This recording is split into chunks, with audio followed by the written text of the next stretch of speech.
The Grow My Cleaning Company podcast helps owners of cleaning companies just like you to grow your company and yourself so you can make more money and finally get the time and money freedom that probably got you into this business. Discover how to automate and create systems that allow you to grow like crazy without losing control. If you dig the show and want to show some love, subscribe, rate, and review on iTunes. It really helps. Enjoy the show. Hey Cleaning Nation, Lindsay Bjorklund back with Suzanne Bandick. I love doing these podcasts with Suzanne because we get to talk about topics that are kind of weird, honestly, right, Suzanne? Yeah, we confuse ourselves. Everybody can listen in. Yeah, Suzanne and I, before we started this podcast, I said to her, okay, here's a situation we see happen all the time, and I don't know if there's a name for it, and I said, do you know what I mean? And she was like, yeah, I get what you mean. So here's the situation, Cleaning Nation. You have a huge decision you want to make, you need to make, you're ready to make a decision, whether it's joining Grow My Cleaning Company or it's to start your business, to make an LLC. In life, the universe, whatever you want it, literally right after you make that decision, you get thrown a curveball. You lose your biggest client. You have an accident, God forbid. Something major happens that just throws you off. It makes you question why you made this decision in the first place. So Suzanne, I'm going to let you take it away and just kind of give us some observations. Have you seen this happen out there in Cleaning Nation? And what's your perception of this? We'll call it the curveball, for lack of a better word. Okay, we're creating a new law, everybody. The curveball law. That after you make an important decision, life will often send you a curveball. And that means something comes up. You've said, yes, I want to do this. For us, we hear a lot, sometimes people that commit to the program, right? Joining the elite program. But maybe it's doing something else. Maybe it's even creating your business. Maybe it's, I'm going to leave my current job to pursue my own business. Whatever that big decision is, quite often we feel tested afterwards. And well, I'm a mindset coach, so I'm going to point out there are two ways you can look at this. You can say, oh my goodness, this is a sign that I should not do it. Mm-hmm. Or you can say, oh my goodness, this is a sign that I need to do it. I like it. Okay. So let's talk about a real life scenario that happened. Someone said, yes, I want to come into the program. And the day after, they lost their biggest client that was worth about a third of their business. And panic mode struck. And the thought was, I can't possibly do this now because I have no money. Right? Immediately. Yeah. You lose a client, you think, I have no money. I can't do this now. Let's step back for a minute. Let's pretend it's not you. It's not the heat of the situation. But think, oh my goodness, this is exactly why I need this program. Because I never want this to happen to me again. Right. I need this because now, more than ever, I need more clients. This program can help me get more clients and help me become financially stable. Ooh. What do you think of, Lindsay? Help me role play this. Pretend this has just happened to you. Oh, yes. Knowing me, okay. I would be in complete panic mode. Like, my mind goes to the worst case scenario, even after. Thank you. Share it with us because this is real. Yeah, even after all this mindset experience I have with our awesome team. Yes, she knows me, people. Come on. You and Chanel and Mike, I still go to worst case scenario panic mode. So yeah, I if it was me in that situation, honestly, I would be inclined to go back to the way I usually do things because that feels safe and I've done it before. So that would be my first instinct. Exactly what the majority of us, potentially myself included, would do. It's safe, it's the norm, and I've got to protect myself. Exactly. Protection. It's almost like you go back to your instinctive animal brain. Right. Exactly. Okay, let's unpack that a little bit. This is exciting stuff. Doing it live, folks. All right. So, first thing you think of is fear, protection. I've got to go back to normal. I've got to go back to same, what I know. However, take a breath. Take a very deep breath. Breathe in, breathe out, and think, what if I thought about this differently or pursued this differently? Something I'd like to point out is the original decision that you made before the curveball happened. Your decision is still there. Let's talk about it specifically in terms of growing your cleaning business. You had very specific reasons to grow your cleaning business, to make it stable, to bring in more income, to have more clients, to stop feeling like you're on a roller coaster or even pedaling backwards. It's feeling like more stress, more work than you want, and you're starting to resent your business. Okay, have I hit some hot buttons there? Probably yes. Okay, pick one, pick many. That's still there.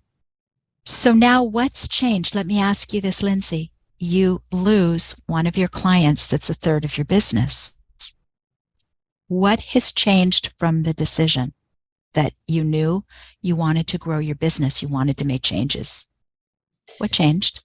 You know, if I wrote all those reasons out on paper, which I'm sure you would recommend, because I know you like to, you're a big fan of writing stuff down, I'm sure that none of it would have changed. Like those things might be even more important now if I really would sit back and think about it, given the current situation of, would we say, losing the client? Yeah. Yes. So if nothing has changed, do you really want to go back to the same? Or do you want to pursue the goal? Yeah. Still pursue the goal. Yeah. Right. And then you think financially, and I saw Mike go through this beautifully, and I'm not even going to try to do it as well as Mike does it.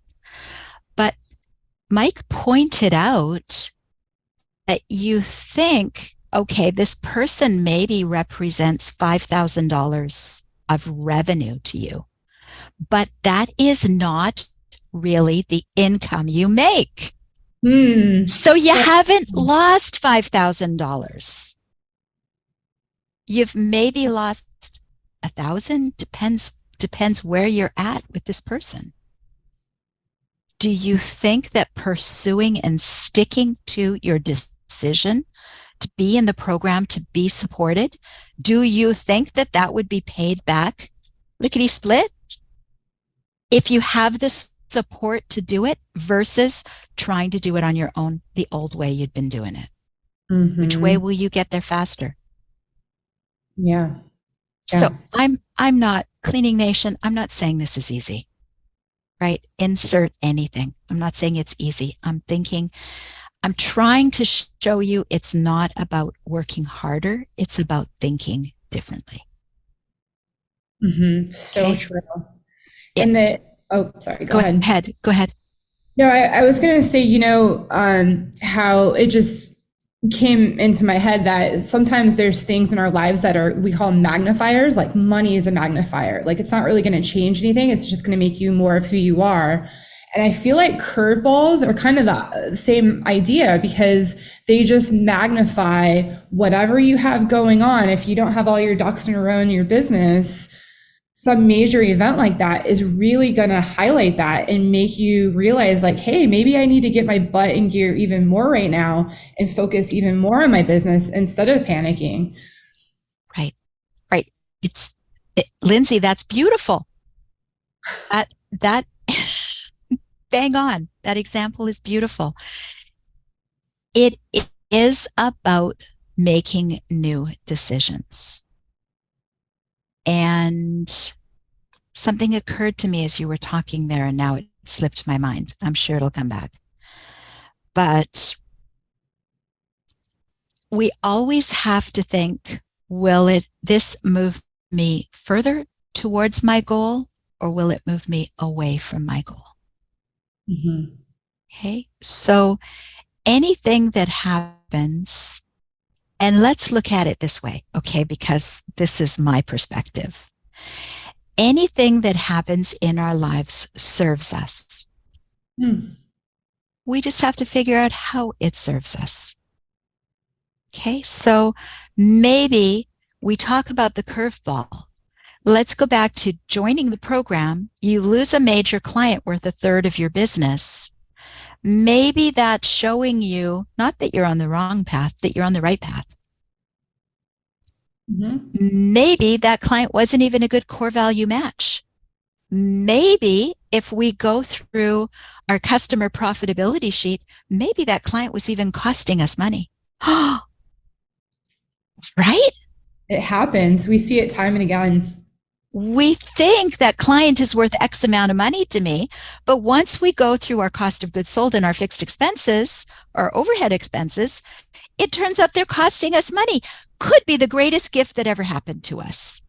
Now I actually have more money for the program, but you never know that if you don't go forward. Yeah. Go back in the box, close the flaps of the box. You're going to be safe there, but you're not going to be very happy there.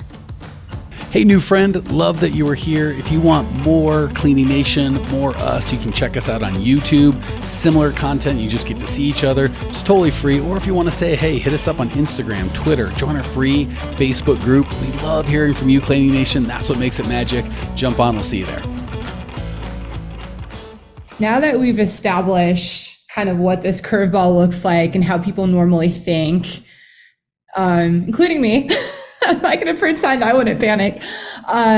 What are some steps along the way? I know you just mentioned thinking about it, differently. Like, what if this could be a positive thing? What are some other things, Suzanne, that would help in this situation, do you think? I have a few ideas, but I'm going to throw it at you first. Okay. Well, panic mode, first of all, is normal. Especially if you've made a big decision, and it means, let's go back to not only investing in a large ticket program, but it could also mean I've decided to leave my job so I can pursue my business. That's huge, right? You're thinking, oh my gosh, I'm leaving all of this known money behind. I'm really unhappy at my job. I really hate it, but it's known, and it's a known way to make money. And now I'm going to branch off into my own, and this is super unknown. So when you hit the panic mode, which will happen off and on, no matter what decision you make, you go back and forth. Yes, I want it. No, I don't want it. Yes, it's good. No, I'm scared. 100% normal. Let's realize it's normal. However, we made our decision because it would take us closer to our goal. Let's write out the goal. Oh, here I am writing things out. I knew it was coming somewhere in this podcast. Okay. Let's write out the goal. Let's write out the why this is so important to do. Why is it so important to make this change, even though I feel uncomfortable with the change? I'm excited, but I'm uncomfortable. Write out why. Why is this important? Then no matter what curveball is thrown at you, you can say, did this change any of my whys? No. Okay. So number one, write out the whys. Number two, ask whatever situation comes up, whether it's in your mind or it's in reality, does this change any of my whys? If the answer is no, be brave and do it. And that, I believe, is the difference between when we look at people and we say they're so successful. right? I don't care whether it's Elon Musk or whether it's your next door neighbor who's a business owner. And you look at them and you say, they're so successful.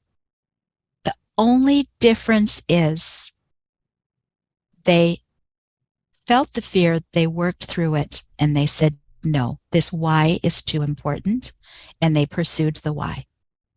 And sometimes did they fall? Yes, but they always got up. And it didn't happen. The success didn't happen because, oh, they're so lucky. The success didn't happen because they were given a golden spoon. Mm-hmm. When you look at the true successes, it always happened because they worked hard and they overcame obstacles. And I believe we're all capable of that. We just need a little help sometimes overcoming those obstacles. Yeah, I think of it kind of as a test. You know what I mean? Like when you are trying to get to the next level in your life, whatever that looks like, whether it's in your business or your health or whatever, there's always going to be this test that comes up, like I said before, from the universe, whatever, that is almost a question, like, are you sure you want to do this? Like, are you ready for that change? And those great people that you just mentioned, like Elon Musk, he's always a great example, just going for it and stepping up and knowing their why. And you know, if there wasn't some kind of test, I think, to get to that point in your life, if it was that easy, I don't think everybody would be able to do it. That's why there are great people like that. That's why they're business owners. Like you said before, it's not easy. And the other thing I was going to add, Suzanne, and forgive me if you were going to get to this next point, but it's so important. Hey. I just wanted to share it real quick, is that you have to find a community of like-minded people that have either been through what you're going through or have been in similar situations that can lift you up, that can show you the light at the other side of the dark tunnel you're going through. Because, you know, if you're hanging around the wrong people, they can definitely bring you down and might be saying things like, well, you know, what are you going to invest in your company if you can't even like keep clients or something like that, say nasty things to you, and they just don't get it because they're not at that next level of their business. You know, obviously in our program, we have like-minded business owners and we have groups that like try to lift people up and share their experiences. And just a shout out to our Grow My Cleaning Company free Facebook group. If you're listening and haven't joined that yet, I'll put a link in the show notes, but definitely join that. I mean, I have no idea how many business owners are in there yet, but I guarantee you, if you start looking through some of those posts, people have been through some crazy stuff and they have great ideas and encourage people to get through it. So that's absolutely free. I just wanted to shout that out because I feel like on the podcast, we don't shout that out enough, and it's such a great resource. But yeah, I just wanted to add that, Suzanne. Sorry, go back to you, Suzanne. Actually, it's fantastic, Lindsay. Thank you. Yes. Find yourself a support tribe. You're not alone. So often when we hit these things and we feel like it's a curveball and we feel like it's just us, you're going to reach out when you're in the right group, and you're going to realize that it's not just you, and that there are ways to handle this and there are ways to go through it. And please recognize anybody in your current field of influence that's a dream stealer. Okay. And it can be family. And it's interesting because there were two other career paths that I could have done, that I could have been successful at, that I know I could have and I would have enjoyed. And my brother talked me out of both of them. And I would call him a dream stealer. And that's my brother. Okay, so I share that because sometimes it's family. There are some decisions that you're going to make that you maybe don't talk to other people about because they're going to take you down the wrong path and it won't be where you want to be. Go back to 20 Reasons Why. They're yours. That list of why am I doing this? Go back and get excited and do that and find the people who will support you and uplift you. And, you know, that's what I spend my entire day doing, Lindsay. Yes. I get to uplift, support people and show them the version of themselves that's magnificent. magnificent. Mm. Sometimes we don't see it in ourselves, but somebody else can see it and help bring it to the surface, and the world changes. Why? Because you start looking at things differently. Wow, Suzanne, I am always just don't know what to say at the end of these podcasts because you always close them so perfectly. That was just perfect. So thank you for that. And the only thing I'll add as we wrap up this episode is that we have so many resources for you, Cleaning Nation. Just know you're not alone in this. We know, Suzanne especially knows, talking with our clients, that things get tough. These curveballs, we that's why I wanted to do a podcast about it, because I see it so often with our clients. So my call to action for you out there is to go to growmycleaningcompany.com. There's nothing for sale on there. There's just tons of more podcasts. We have free training. I believe you'll find a link to the Facebook group I just mentioned on there. Again, I'll put it in the show notes for you guys. Well, that is it, Cleaning Nation. Suzanne, thank you so much for this episode. Appreciate you. And hope everyone has a great day, Cleaning Nation. Bye-bye. Thanks, everyone. Bye. Well, here we are at the end of the podcast, and you made it. Great job. I've got a little bonus for you for sticking through with me. But like I mentioned before, if you got value out of this podcast and you want to show a little love, subscribe, rate, and review on iTunes, Spotify, wherever the heck you're listening to this thing. Share it with a friend. Share the love. And as a special thank you for those of you that stuck with me to the end, how about I give you my personal phone number so we can text? It's a great way for me to get to know you, your business, your goals personally. So shoot me a text now, 602-932-6431, 602-932-6431. I am the only one who responds to these texts, and I will personally respond to everyone I possibly can as long as this number is manned. Don't know how long we're going to keep this at the end of the podcast, so grab it now, 602-932-6431. Give me a text, say hey, can't wait to meet you.